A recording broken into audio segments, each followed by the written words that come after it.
Oke, selanjutnya kita masuk ke fase-fase perkembangan.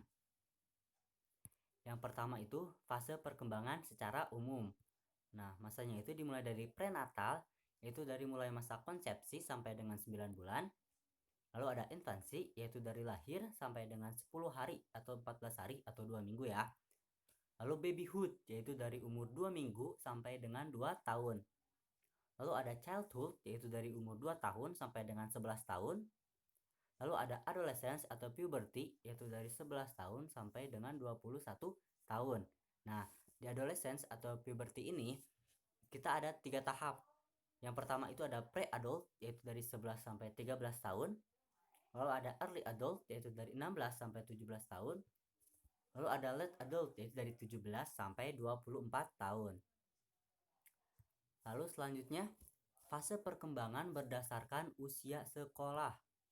Yang pertama ada usia prasekolah, yaitu dari 0 sampai 6 tahun. Lalu ada usia sekolah dasar, yaitu dari 6 sampai 12 tahun.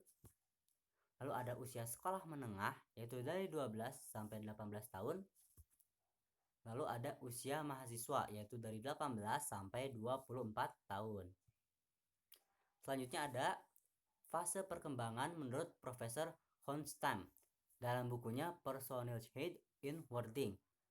Nah, beliau menjelaskan bahwa fase-fase perkembangan itu ada beberapa. Yang pertama itu masa bayi atau masa vital. Yang kedua itu masa anak kecil atau masa astetis. Yang ketiga itu masa anak sekolah atau masa intelektual. Yang keempat masa pubertas dan adolensi atau masa sosial. Yang kelima manusia yang sudah matang. Selanjutnya ada fase perkembangan menurut Johann Amos Comenius, yaitu dalam bukunya yang berjudul Didaktika Magna. Nah, beliau menjelaskan bahwa yang pertama itu 0 sampai 6 tahun itu periode sekolah ibu, di mana anak-anak mulai mempelajari apa yang mereka inginkan, lalu ruang lingkupnya itu masih dalam ruang lingkup keluarga. Nah, yang mengajarnya itu masih orang tua kita ya, ayah dan ibu. Lalu 6 sampai 12 tahun itu periode sekolah bahasa ibu, di mana anak-anak sudah mulai bersekolah dasar atau SD. Nah, di sini anak-anak mulai menghayati pengalaman-pengalaman mereka dengan bahasanya mereka sendiri.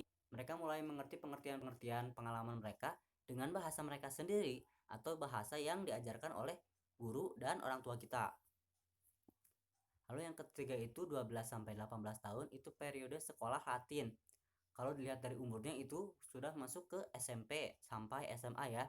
Di sini anak-anak mulai diajarkan tentang kebudayaan, di mana kita diajarkan untuk menjadi manusia yang lebih beradab atau untuk menjadi manusia yang lebih dewasa.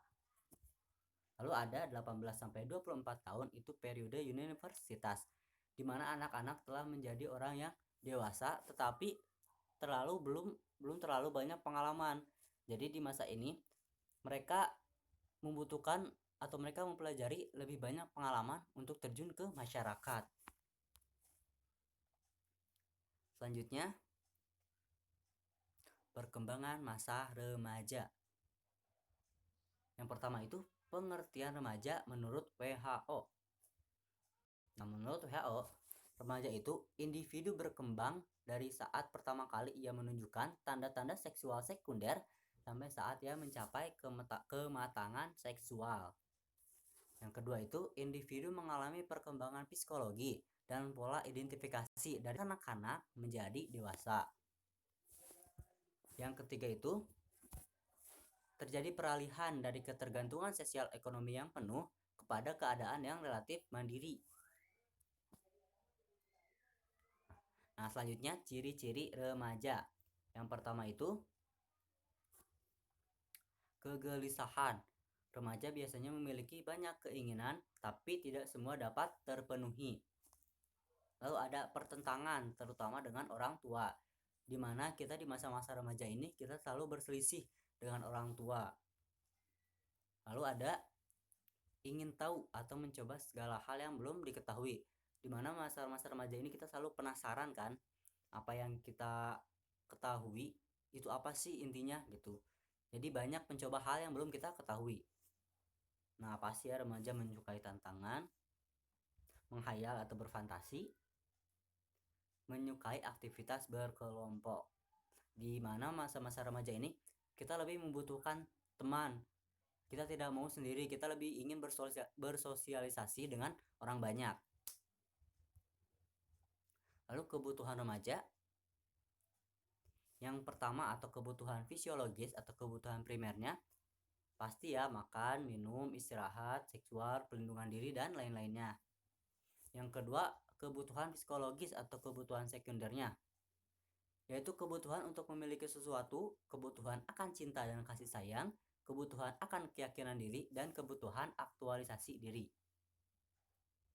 Nah, selanjutnya perkembangan remaja. Yang pertama itu mencapai hubungan dengan teman lawan jenis yang secara matang. Yang kedua, mencapai perasaan seks dewasa yang diterima secara sosial. Yang ketiga, menerima keadaan badannya dan menggunakan secara efektif. Yang keempat, mencapai kebebasan emosional dari orang dewasa. Yang kelima, mencapai kebebasan ekonomi.